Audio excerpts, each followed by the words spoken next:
ঈশো কুরআনের ছায়া তলে সমবেত হই, ঈশো কুরআনের ছায়া তলে সমবেত হই, ঈশো আল্লাহ রাসূলের অনুগত হই, ঈশো কুরআনের ছায়া তলে সমবেত হই, ঈশো কুরআন। সম্মানিত সুধী, এই পর্যায়ে তিলাওয়াত নিয়ে আসছেন নারায়ণগঞ্জ অডিশনের প্রতিযোগী দারসুল কোরআন মাদ্রাসার সুযোগ্য শিক্ষার্থী রিয়াদ। মোহাম্মদ রিয়াদকে বক্স থেকে কুপন সংগ্রহ করার জন্য অনুরোধ করছি।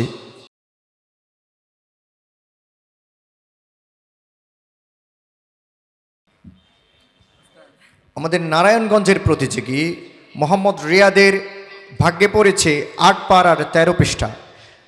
মোহাম্মদ রিয়াদকে অনুরোধ করছি ৮ পারার ১৩ পৃষ্ঠার শুরু থেকে তিলাওয়াত করার জন্য। শুভকামনা রইল।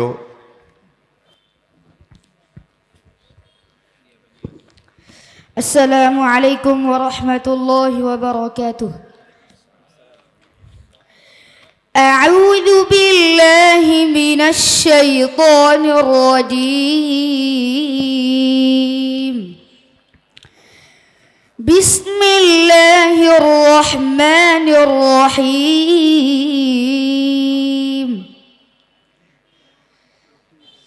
يا بني آدم خذوا زينتكم عند كل مسجد وكلوا واشربوا ولا تسرفوا إنه لا يحب المسرفين. قل من حرم زينة الله التي أخرج لعباده والطيبات من الرزق قل هي للذين آمنوا في الحياة الدنيا خالصة يوم القيامة كذلك نفصل الآيات لقوم يعلمون.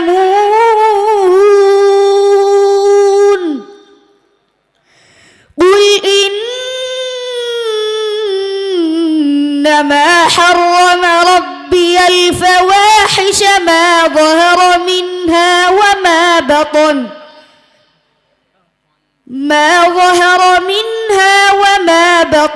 والإثم والبغي بغير الحق وأن تشركوا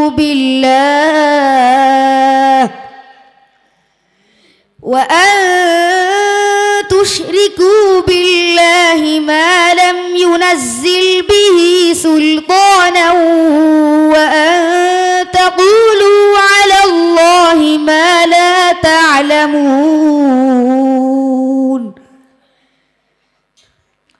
ولكل أمة أجل فإذا جاء أجلهم لا يستأخرون ساعة ولا يستقدمون. يا بني آدم إما يأتينكم رسل منكم يقصون عليكم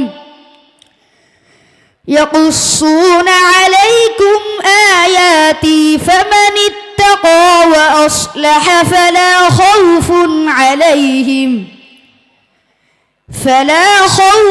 عليهم ولا هم يحزنون. والذين كذبوا بآياتنا واستكبروا عنها أولئك أصحاب النار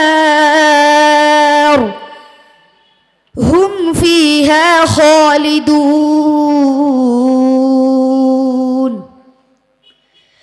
فمن أظلم ممن افترى على الله كذبا أو كذب بآياته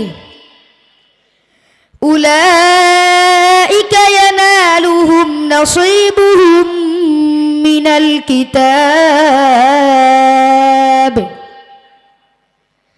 حتى إذا جاءتهم رسلنا يتوفونهم قالوا أين ما كنتم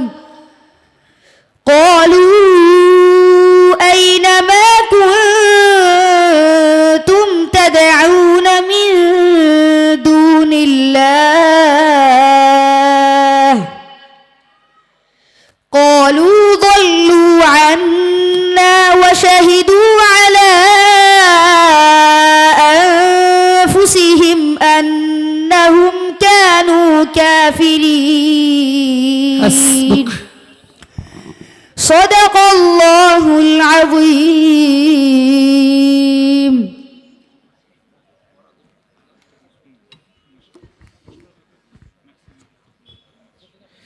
মারহাবা। আমি সম্মানিত বিচারক জনাব শায়েখ সালাউদ্দিন ফয়সাল হাফিজুল্লাহকে অনুরোধ করছি আমাদের প্রতিযোগীর তিলাওয়াত কেমন লেগেছে অভিমত প্রকাশ করার জন্য। মাশাআল্লাহ, আমরা অনেকবারই আসলেই বলেছি আমাদের হৃদয়ের আবেগঘন কথা তাদের ব্যাপারে আমাদের মতো ছোট মুখে মন্তব্য করা আসলেই শোভা পায় না, কারণ তারা কোরআনের রিসাইটার। সারা বিশ্বের মধ্যে কোরআনের আওয়াজকে তারা বুলন্দ করে এদেশের মান মর্যাদা ঐতিহ্য গৌরবকে ফুটিয়ে তুলে এই সকল ক্ষুদে হাফেজে কেরামরা। তাদের প্রশংসা করার মতো শক্তি সামর্থ্য ভাষা আমি হারিয়ে ফেলেছি। তবে এতটুকু বলবো, আল্লাহ রাব্বুল আলামিন যেন তাদেরকে আগামী প্রজন্মের জন্য কবুল করে বাংলাদেশের মানুষের দ্বীনি রাহবারে, বাংলাদেশের মানুষের দ্বীনি চেতনায় উজ্জীবিত করার জন্যে এবং মানুষকে ঈমান ইসলাম হেদায়েতের নূর দ্বারা আলোকিত করার জন্য যেন আল্লাহ পাক তাদেরকে কবুল করে। সেই সাথে সাথেই গাউসুল আজম মাঝভান্ডারী হিফজুল কোরআন ফাউন্ডেশন বাংলাদেশ যারা পরিচালনা করছেন, এই খানকার সাথে যারা জড়িত রয়েছেন, খানকার যারা জিম্মাদার মুলতাজিমিন রয়েছেন, আল্লাহ রাব্বুল আলামিন যেন সকলকে এই মহতি কাজের জন্য সওয়াব দ্বারা ভরপুর করেন। যারা ইন্তেকাল করেছেন তাদের কবরকে নূর দ্বারা ভরপুর করে দেন, আর যারা জীবিত আছেন তাদেরকে নেক হায়াত দান করেন। সর্বশেষ রিয়াদের জন্য রইল আমার পক্ষ থেকে আন্তরিক মোবারকবাদ, অভিনন্দন। জাযাকুমুল্লাহ খায়রান ওয়া আহসানাল জাযা। আসসালামু আলাইকুম ওয়া রাহমাতুল্লাহি ওয়া বারাকাতুহু। শুভকামনা রইল নারায়ণগঞ্জের বন্ধু রিয়াদের জন্য। এরই মধ্য দিয়ে শেষ হলো আমাদের 10 পারা গ্রুপের তিলাওয়াত পর্ব।